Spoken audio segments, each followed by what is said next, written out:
And when I finally moved to Israel, I accepted that responsibility. I went into the Israeli Armed Forces, as you heard, accepted some rather dire responsibilities as a soldier in war, coming out of the army, working for the government during a very tumultuous time in Israeli history, at the beginning of the peace process, and working for Yitzhak Rabin until the day of his assassination in 1995, 15 years ago. It's hard to believe now.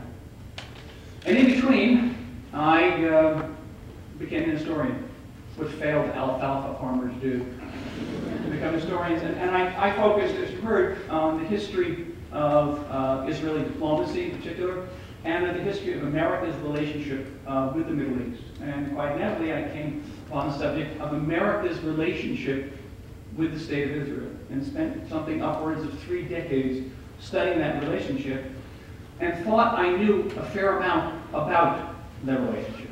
And what did I learn? I learned that, first and foremost, the American-Israel relationship is based on strong spiritual ties. And these are spiritual ties that greatly precede the founding of the State of Israel 62 years ago. In many ways, those spiritual ties go back nearly 400 years ago to the beginning of English settlement in this country, including in this state. Those pilgrims whose festival you marked several days ago, those pilgrims who suffered terribly at the hand of the fate, at the hand of the official Church of England, looked for a model that they could help them better overcome their suffering. They looked into the Bible, and they looked back into the books they called the Old Testament, and they found a model. They found a God who spoke directly to his people in their language, and that God promised them that he would rescue them from exile and return them to their promised land, restore them. And those pilgrims, they loved that story, and they appropriated the story. They became the new Israel, the new Jews.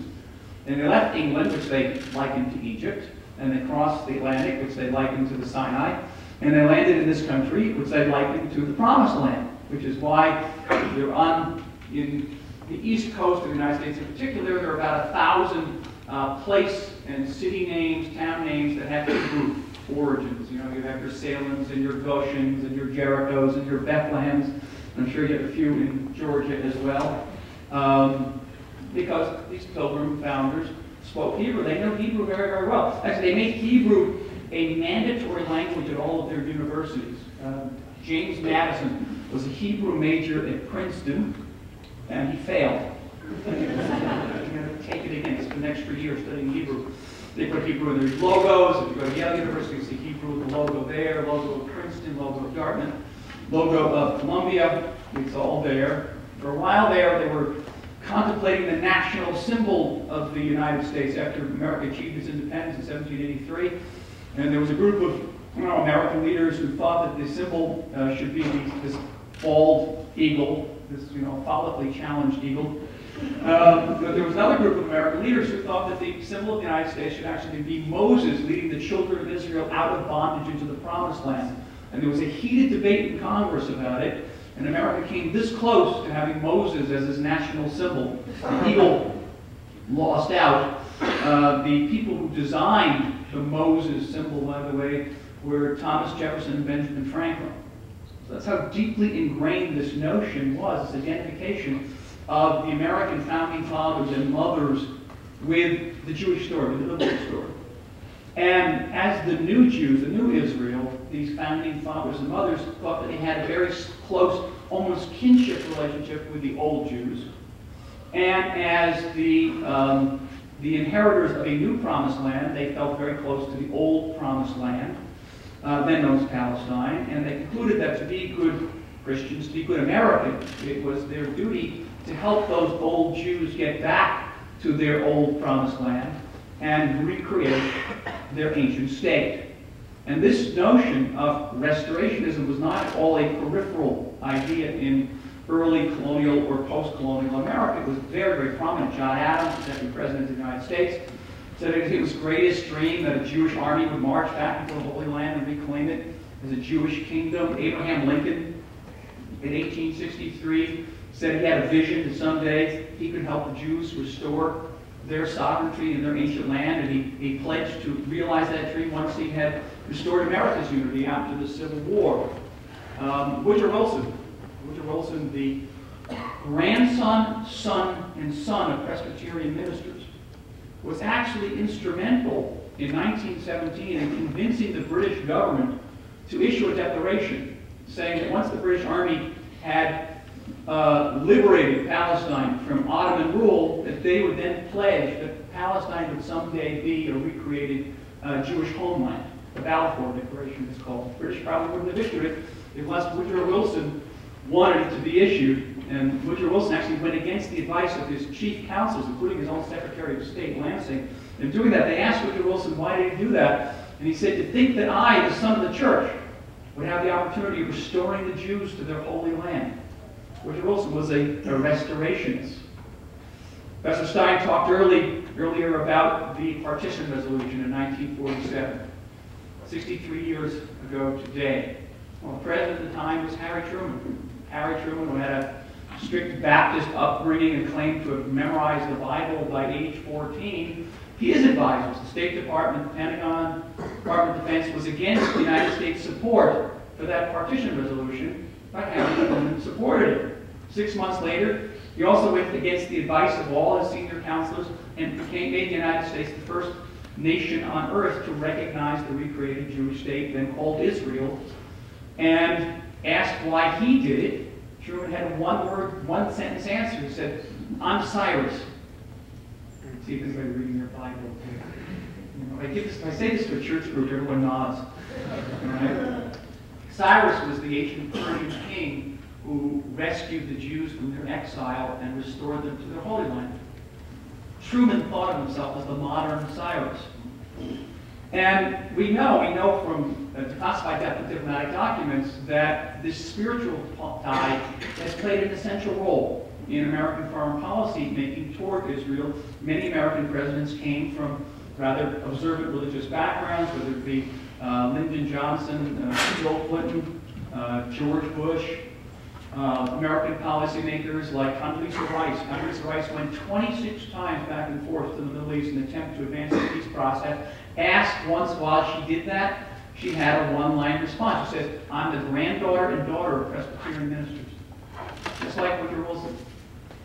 And I feel very strongly about restoring peace to the Holy Land. So the spiritual ties have always played that very central role. After the emergence of Israel as an independent state in 1948, Israel didn't emerge just as any state, but emerged as a democratic state. Emerged as the only functioning democracy in the Middle East, the only country that respected the rights, freedom of assembly, freedom of speech, that provided a situation where the Arab minority in the country can have representatives serving in its parliament, in the Knesset, in the Supreme Court. A country that respected women's rights. Today, Israel is the only country in the Middle East which respects gay and lesbian rights, and that will provide a refuge from gay and lesbians from parts of the Arab world who seek shelter in our country. It's the only place where they can go where they won't face literally capital punishment because of their sexual orientation. A country that has given shelter to even Muslim refugees from Bosnia and from Darfur. So there was a strong connection between the United States as the world's greatest democracy and Israel as the only democracy in the Middle East. That was another layer in this relationship. But there was no, and I stress no, strategic relationship. This notion that somehow the United States and Israel have always been joined through military and strategic connections is not true. As a matter of fact, Israel fought one of its greatest struggles, the Six-Day War of 1967. Yes, I know something about the war. The book is available at famous discount prices today.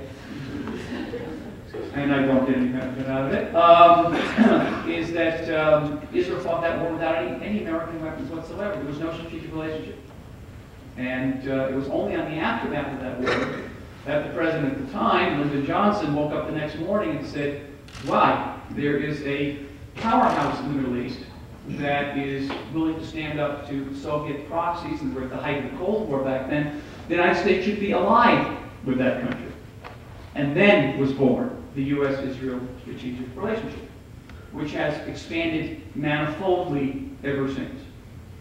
Today, the United States enjoys one of the most deeply rooted, multifaceted strategic relations with Israel, probably that it has enjoyed with any other foreign nation in its post-World War II period. And it has many different areas. It's in the area of intelligence sharing. We are very close in our cooperation on intelligence sharing, facing common threats from the Middle East and beyond.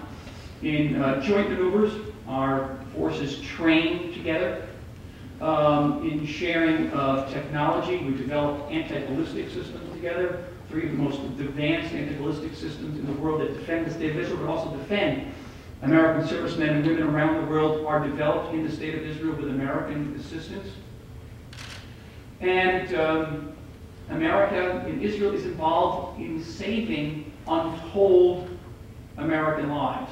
I'll give you just one small example. There's a tiny little kibbutz in northern Israel, interestingly enough, founded by Americans in the 1940s, that today, as of today, has provided armor for 9,000 American combat vehicles in Iraq and Afghanistan, ensuring that the people riding in those vehicles will not be harmed by explosive devices, by improvised explosive devices, which are so deadly. Untold American lives have been saved by Israeli technology.